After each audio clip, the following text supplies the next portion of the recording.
Hi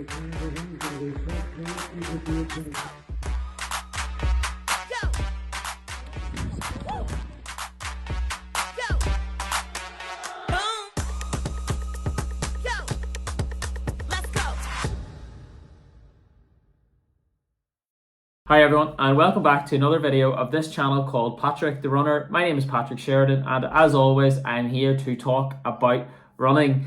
Before starting off, I just want to say again a massive thank you to everyone who has been tuning in so far, to everyone who has subscribed, to everyone who's been leaving their questions in the comment section, and to everyone who has been pressing the like button. Please do keep liking the videos if you've been enjoying them. Please do keep leaving your questions in the comment section, and please do consider subscribing if you haven't already.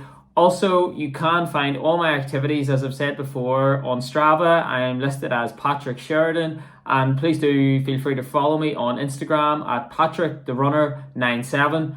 But now, moving on to the topic of today's video, I thought it would be a good idea to talk about what I think are common mistakes that people make when they are running, and particularly when they've started off running and they're just getting into a program, or they're just starting to run after a prolonged period of inactivity, or where they haven't been running on a consistent basis. So with that in mind, I'm going to get started on what I think are the 5 most common mistakes that people make when running, and I hope it's helpful. So here we go. Okay, so in no particular order, the first mistake I would say people make when they are running is that they do too much hard running too often. So for example, when I wasn't really running, and when I was doing a wee bit of training in the off season during the time that I played football over the last number of years,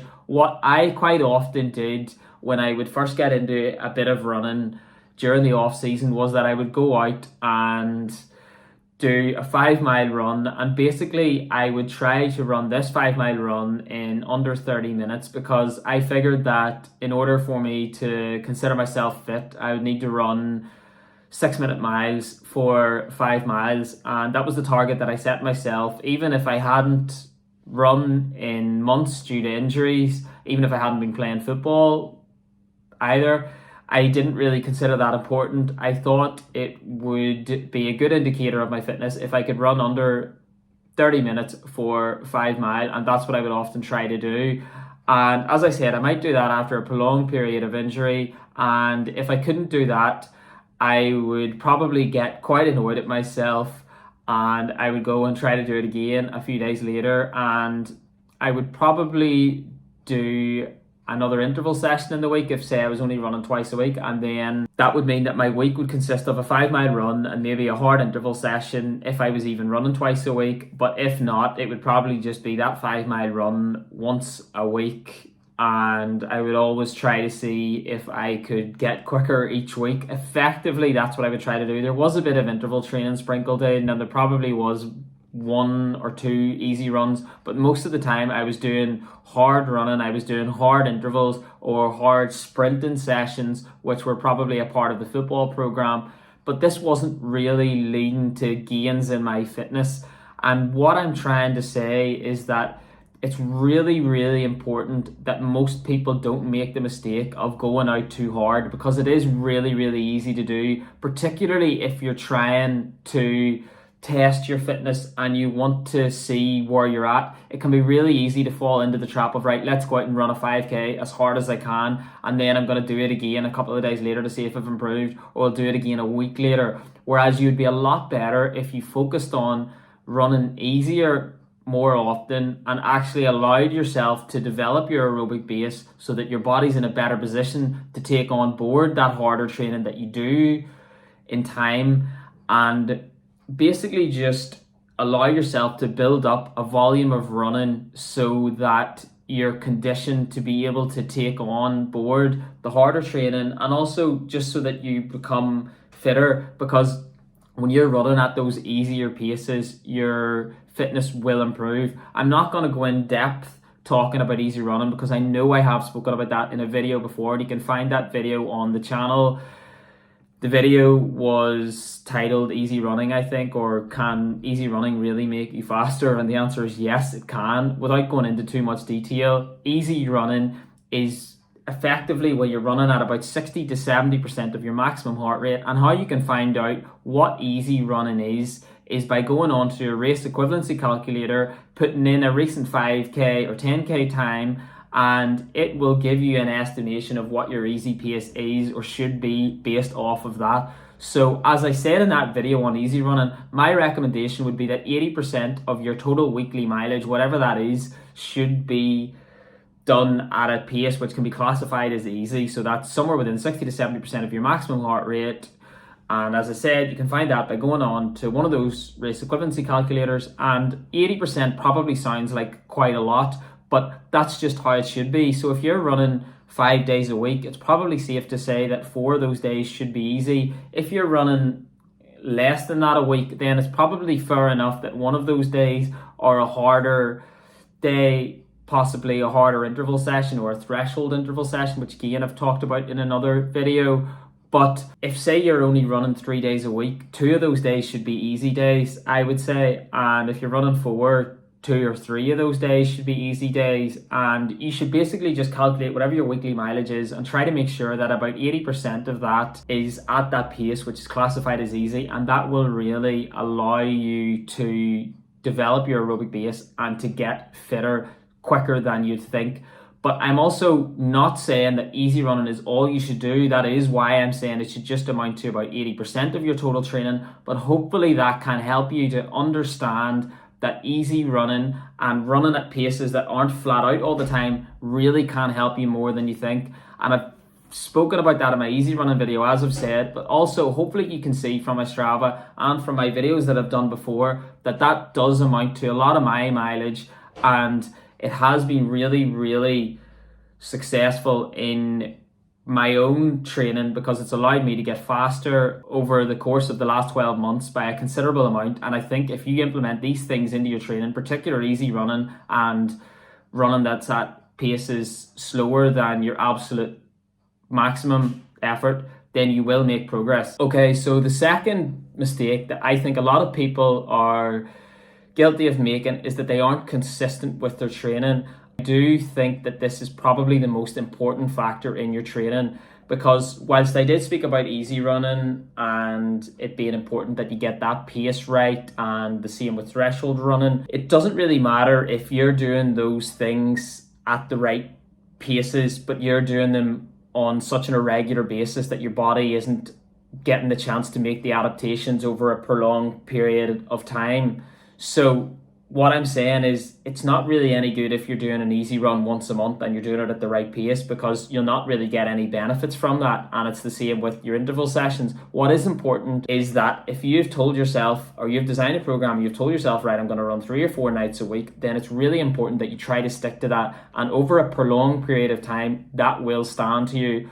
Over the last 12 months, I do think my consistency in the training that I've been doing and that I planned for myself has been the single most important factor in my development, because whilst sometimes my sessions have probably been imperfect in terms of their design and the paces that I was running them at, that's all been secondary to the fact that I've actually been doing them and that I've allowed myself to develop my aerobic and anaerobic base and my running capacity due to the fact that I've been training on such a regular basis. So what I am saying is that quite often people make the mistake of stopping running or not running as regularly quite soon after they've decided to begin a period of training, because they probably see that the progress isn't happening as quickly after the initial weeks and months, and sometimes this can lead to them becoming slightly despondent or disillusioned with running. But the key, honestly, is to just stay with it, to just keep up the consistency, to keep up the training, to stick to your program, and your results will show this consistency over time. And it's just a case of really sticking to the plan and ensuring that you get out on a regular basis and run. Okay, so mistake number 3 that I think people make is that they don't allow themselves to recover properly from the training that they have done. So I did talk last week. I got it the wrong way around, but that's because, by the way, I'm not really familiar with using videos and then uploading them. So this time I'll try to do it so that you can actually see the words in line with where my finger's pointing. So it's stress plus rest equals progress. And if you're doing the training but you're not getting adequate rest and recovery, then you're not giving yourself the best chance to get the benefits of that training, to absorb the training that you're doing. And that just means that very quickly you can become overtrained, or what Jack Daniels, the famous running coach, would say is that there's no such thing as overtraining. There's just not resting enough. And what he means there, of course, is that you can maybe run too much, but that's only one form of training. The other part of training is resting, and you need to be making sure that you're getting adequate rest so that your body is reaping the benefits of the work you're doing, because otherwise what's the point of doing the work? So sometimes I need to tell myself after tough sessions particularly that that's only part of the training done, and that now I need to recover properly. I need to make sure that I'm drinking plenty of water. I need to make sure that I'm getting food, usually within a 15 to 20 minute window after I've finished a session, and that I'm getting good sleep. Those three things, I would say, food, water, sleep, are really, really important. And it's also important that you're not getting too much stress in your life. I know things like that sometimes can be hard to control, but it is really important that you're getting that rest and that recovery, and that you're giving your body a chance to absorb that training and to then take on the next bit of training.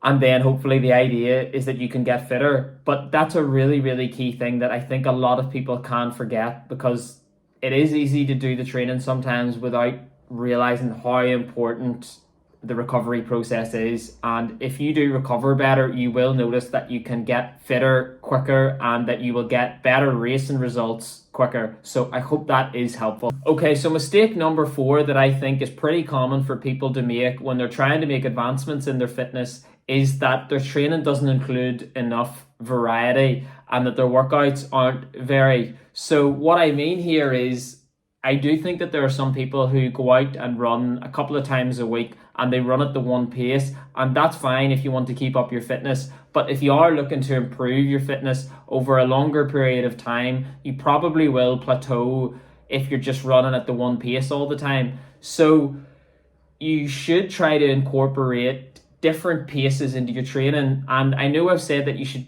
probably be trying to follow the 80-20 rule, which means that 80% of your runs should be at an easy pace, and that is right, but that leaves another 20% where you can add in different paces and a different variety of workouts. So for example, it might be a good idea if you're looking to run a 5k personal best to do a session like 3 by a mile or 5 by 1k, or threshold interval training, which would maybe be like 4 by 2k or 5 by 2k, or something like pyramids, or something that I quite like to mix things up a bit. So sometimes I'll do like a 1 minute run, a 2 minute run, 3 minute run, 4 minute run, 5 minute run, then back down, 4, 3, 2, 1, all maybe with the recovery being half of the amount of the interval, and all kind of as hard as I can go. That's an example of a session that I do where I'm going all out. I think like that can be really beneficial. Then there's speed sessions that you can do, something like 10 by 200s or 10 by 400s, or some 800s, some 600s, some 400s, or just different intervals that I haven't even mentioned there. I can talk about some of the interval training that I do at a different stage, but really what I'm saying is that anytime you do a different type of training that you're used to, you do give yourself a good stimulus for improvement, because that'll shock your body to an extent, and your body, as I keep saying, will tell itself that it needs to make the necessary adaptations so that it's ready to do that again, or so that it's ready to run at a particular speed again, or at a hard speed. And you will get fitter from doing those if you can incorporate different types of training into your running every so often.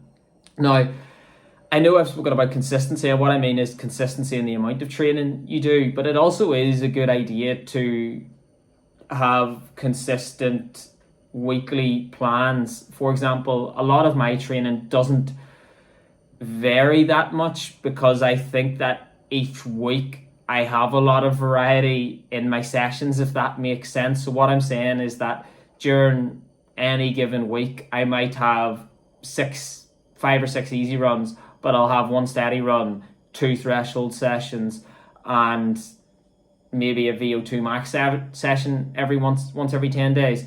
But whilst that all sounds as if it's the same, there's variety in those sessions. There's variety each week because each week has, yes, mostly easy running, but it has those threshold sessions, which are different speeds. Those threshold sessions will be different distances with different recoveries.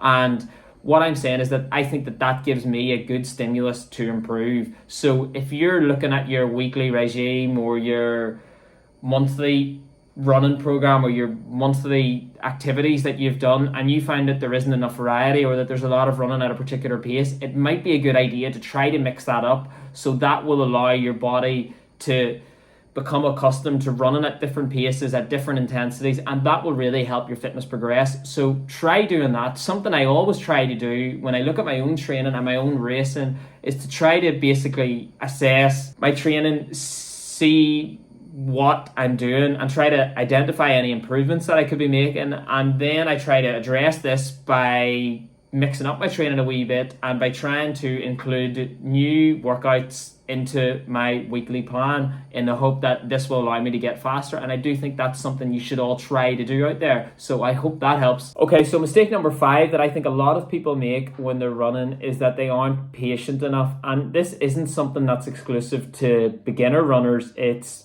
very much aimed towards me at times and also to other people who I know who are out there and who are trying to make progress with their own running. So by patience, I suppose firstly I'm talking about the level at which they increase their volume of training. Quite often people can get injured in the early days because they're trying to do too much too soon. And I know I spoke about going too hard too soon, too early a few moments ago, but now what I'm talking about is the actual volume of training that you're doing regardless of intensity. So even if you're going from 20 miles easy to 30 miles to 40 miles over the space of a couple of weeks, that's too much, and you should definitely try to build up your mileage more gradually and more incrementally so that you're not going to burn yourself out and so that you're not going to get injured, because that really will allow you to develop as a runner if you can't stay fit. And if you're injured, obviously you can't make improvements, and that's not good for your overall health if you're just inactive. So that's something that I really recommend, that you stay patient with your training in terms of the weekly volume that you're doing. Also, when I speak about patience, I mean being patient with the training that you're doing and the progress that you're making. I know I've spoken about this in videos before, but it's really, really important that you do tell yourself that if you're following generally what I've been speaking about in these videos, you need to tell yourself that the training you're doing will eventually lead to progress. And when I say eventually, I'm not talking about a really long period of time. I mean, like every 4 to 6 weeks, you should be seeing progress with the training you're doing if you're doing the right things. And of course, I'm not ever saying that I have all the answers. You'll all, I'm sure, be getting information from different sources, and you can do plenty of reading online. That's what I do, and you can design your own programs from that. But if you're doing those things, you just need to be patient and give yourself a wee bit of time. What I'm saying is, don't be expecting to see progress week on week. After a month or two, sure, yeah, you should be seeing progress. But, you know, you might be feeling tired on your usual Tuesday session and wondering why you weren't quicker than last week when you actually weren't tired and you felt really good. And sometimes you just need to tell yourself that over the course of maybe a 4 to 6 week period, you will see improvements, and that you just need to be patient and stick to the plan you have, providing, of course, it is conducive to running quicker over a prolonged period of time, and that it's got all the right ingredients to allow you to make those improvements. So I think that's a really important one. That also probably ties in with the consistency factor that I've spoken about before. Patience and consistency really are crucial, because without those things, then any good running plan basically just goes out the window. Because if you're not running regularly and you're not being patient with the running that you're doing and the race progression, then you're going to find yourself in a place where you're just not happy and you really throw the toys out of the pram very quickly because things aren't going your way. So what I'm saying is that you need to allow yourself time to make the physical improvements from the training that you're doing, and sometimes you just need to be patient and look at it over maybe a 4 to 6 week period, and have fitness tests every so often so that you can gauge your progress. But don't be doing fitness tests or a race every week or two, because you'll not see improvements and very quickly you'll reach a plateau.